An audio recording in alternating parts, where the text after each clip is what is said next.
Hi, my name is Leah Day, and welcome to this video for the Free Motion Quilting Project. Today we're going to learn a new design stitched out in the little skinny arm in the background of Express Your Love. She kind of has two arms coming out and one is kind of in the background. And so we're going to stitch out that one, and I wanted to use a very different texture from the motif and jagged scribble that we learned earlier. I want a very different effect in this area. So I started thinking about it and I realized an entirely new texture from an entirely new family of designs would probably be a good fit. So we're going to learn an edge to center design called Basic Maze. Let's get on the machine and get started. So here you can see this design, and you know, another name for this could easily be ruler stitch, because it kind of looks like the marks on a ruler. And so basically we're just going to stitch along this area and come into the center. That's where it gets its name, edge to center, with these straight lines. So let me just get started with that, traveling down. And the really cool thing is you really want to vary the height of these lines. You can also vary how far you travel stitch. They don't have to be evenly spaced, but I'm enjoying the evenly spaced, at least in this particular situation. I think it's going to look better for them to be all about 1/8 of an inch apart.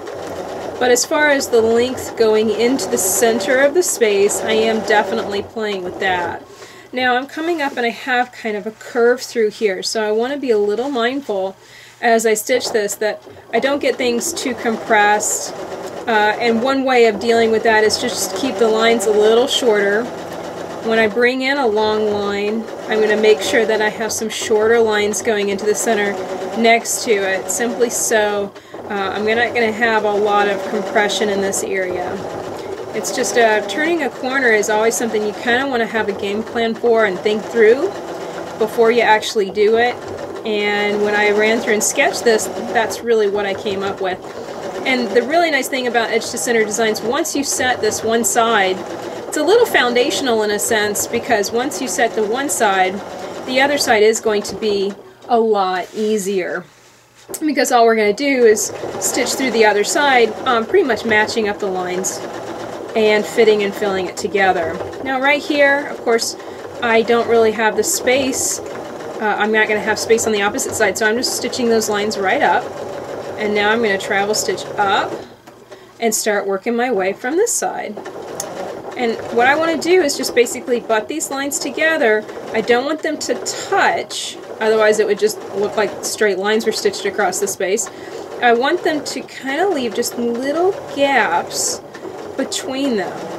And the name where I came up with Basic Maze, this is inspired by the movie Inception. And in that movie, a character makes a very, very simple maze by drawing out these lines. And the idea is that you could have the lines broken at different places and get kind of lost in that maze. And it's really an interesting texture, and it creates a neat effect. And you can see just how different this is from the design below it, from that jagged scribble. So you can see all I have to do, travel stitch, stitch down, stitch back up, travel stitch, stitch down, and stitch back up. So it's a very, very simple design, and this is going to be a great one to put into any really open, uncomplicated area. Sashing would be a great suggestion for this design, even borders. I know it looks rather simple, just simply straight lines coming up and butting together, but sometimes the simplest textures are the best. Sometimes just straight lines is all you need in a particular space, and it's going to have the right effect for your quilt. So here's what it looks like whenever you finish Basic Maze. So that's it for this video. I really hope that you've enjoyed learning how to fill this little area. Of course, just remember, travel stitching, stitching right on those lines, it's something that takes practice and a little bit of time to get the hang of, but if you practice every single day, it's definitely going to become easier every time you do it. So my name is Leah Day, and this has been a video for the Free Motion Quilting Project. Find hundreds of videos on beautiful free motion quilting designs at freemotionproject.com. Until next time, let's go quilt.